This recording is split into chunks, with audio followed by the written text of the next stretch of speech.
Renee Hage, World Relief retiree. It's crazy. Yeah. What motivated you to join this cause? Honestly, it was a simple ask, a need that was presented to me by the then staff person at World Relief. They were looking to greet a family that was coming like the next day or so into the United States. It was a Bosnian family, and they literally didn't have anybody to place them with. I mean, there was no family already existing here to greet this family.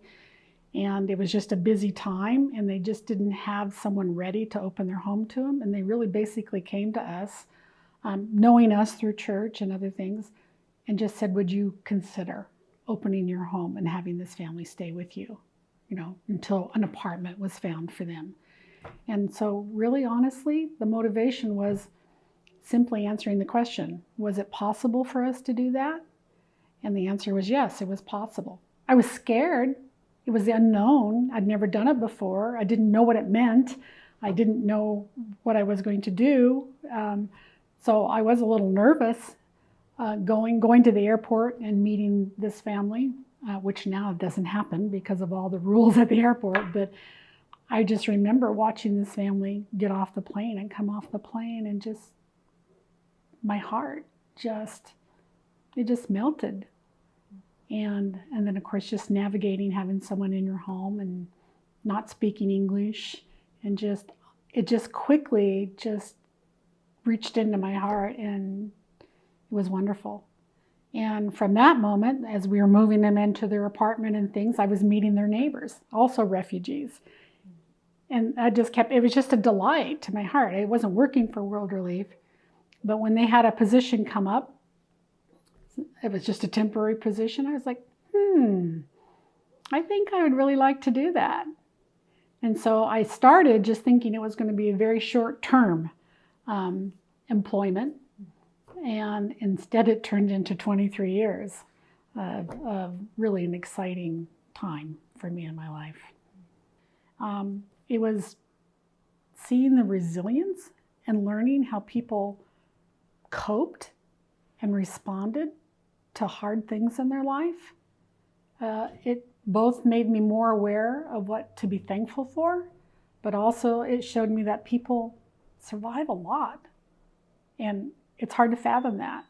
And so all of that was wonderful. Getting to know people is the baseline, and just connecting with them. All right. So even though there are best part of the job, was there any difficulty or obstacles that you had to face up because of this job? Oh, it was hard. It was hard to start over with every family that came through the door, trying to get the basic needs in place. I mean, nothing compared to the hardship they had. But it's hard. It's hard to meet people in some of the biggest trauma of their life at that time.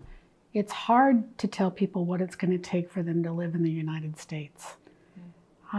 It's hard, and depending on the level of trauma that they've gone through, or what age they were, all these things, it was hard for them. I think it's hard to bear one another's burdens, and yet have to be that person that keeps pushing them forward and getting them to the next step. It was hard. It was stressful. Which is understandable. When you were dealing with refugees, what was the hardest challenges other than having to restart with the family? About learning about the basics to live in America? Well, language is always the first. I mean, because they're asked to not just be, they're being asked to do things. I mean, they're asked to get a job within 90 days of coming here. I mean, that's how it was in those times. I don't know now if they're given a little bit bigger, broader time. I would say it probably has stretched. I think we could go almost 6 months before they had to be totally immersed in work. But then it was like you had 90 days and you had to be working, or you didn't have an income.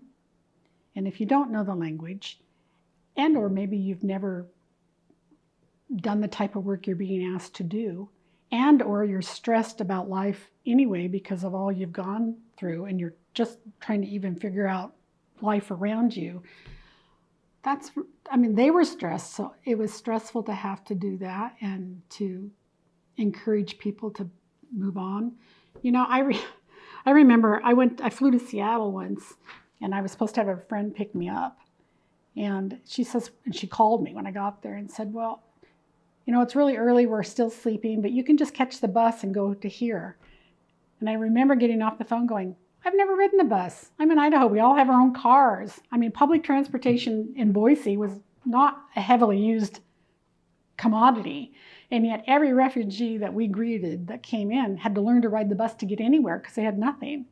And I thought, and I can just remember saying, I asked them to do it, I can do this. And this is something little, but it was just like, we ask a lot. Everything's new. Everything's a challenge. And if you don't speak any English at all, you're pretty vulnerable doing whatever you do and relying on help from a stranger if something's confusing. I just think recognizing how hard it was for them was tough, but at the same time, I wanted, when people might say, oh, they need to go to work, they need to get a job, they need to do this, they're not doing this, I thought, could you do this? Could any of us really do this? I think you better stop and think about it. It's not that easy, You speak the language here. You know somebody that knows somebody. You have family you get to stay with, your buffer. You have your safety net. They just lost all their safety net, and they have to come and they have to jump in. Is there anything else you would like to tell the broad audience who will be watching this interview? I don't know. I think, in rethinking some of the questions you said, it takes a community to welcome people, not one person, but a whole community. And I think that going back to what are the greatest struggles were is people fear what they don't know. And we're brought up, our kids have been brought up with stranger danger. Literally, like a good thing, right? You don't want someone to hurt your child, so you teach them to watch out. But I think there's a mentality of stranger danger that just anybody you don't know, you don't trust. And I think that's an error. I think that you need to look at strangers that you don't know as someone wonderful to meet and to get to know and to learn from. I guess what I'd say is keep your heart open and meet somebody. Put yourself out there. Meet somebody. Don't be afraid to talk to someone that doesn't appear to talk much English. Still try.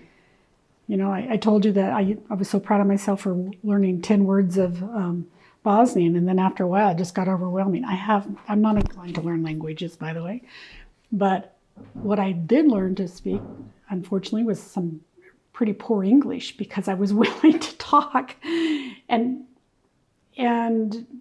find a way to connect and use what English they did know to help people speak and get past being worried about it. But I don't know. Just don't be fearful. Well, thank you so much, Mr. Renee.